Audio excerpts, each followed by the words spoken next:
contested election and a court challenge by his opponent. So these live pictures from the Kasarani International Stadium, where the ceremony is due to take place. We'll go live to our correspondent there in a moment. First, though, here is more on the man who is about to lead East Africa's largest economy. Mariel Muller reports. William Ruto beat the odds to win Kenya's top job. Despite being deputy for almost a decade, he ran as the underdog, sidelined by outgoing President Uhuru Kenyatta. Raised in a small village where he says he often slept hungry, he drew on his own childhood experiences to connect with supporters. My election opens possibilities for all our children, irrespective of their background, irrespective of where they come from, irrespective of their financial status. He reached out to the so-called hustlers, those struggling to make ends meet. That was in contrast to his rivals, drawn from Kenya's powerful families who have shaped the country's politics since independence. For the president that is outgoing, he didn't realize he was actually serving the fortunate. But when Ruto came, he went down to the unfortunate. And the unfortunate are many than the fortunate. Ruto says his parents, hard-working farmers and conservative Christians, taught him discipline. He's been brought up in the rural areas, and he knows the problems of the people of Kenya. It's one of the role models. He told us not to rely on being employed. Just employ yourself. But Ruto's rhetoric will be tested by reality. Kenya is currently battling high youth unemployment and a cost of living crisis. William Ruto has just arrived at Nairobi's Kasarani International Stadium, where he'll take the oath of office following a closely contested election and a court challenge by his opponent. These are live pictures from the stadium in Nairobi, where tens of thousands of people have turned up to watch. The new president will face major challenges, including a cost of living crisis, the worst drought in decades, and record debt. So let's go to Nairobi's Kasarani International Stadium and join DW correspondent Felix Moringa. Welcome, Felix. William Ruto has arrived. What's going on now?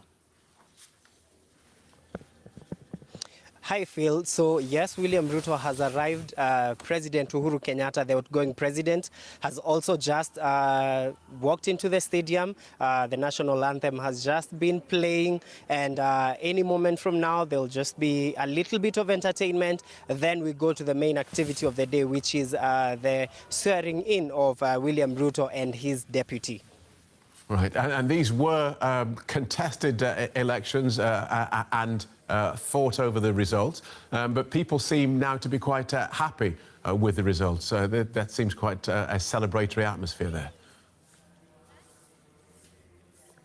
Well, the general feel within the stadium and all over the country is that people are so far satisfied with the outcome of the elections, but there's still a group of people who voted for Raila Odinga and they feel like they missed a chance. So part of the things that William Ruto will be expected to do is actually to see how he will bring all the dissenting voices together and see how we can chart a path, a way forward for the country. So he will have some work in reaching out to some of the members of opposition, but he was very categorical that in as much as he'll extend an olive branch, he will not do a handshake as it happened in the year 2018 between President Uhuru Kenyatta and his former competitor Raila Odinga.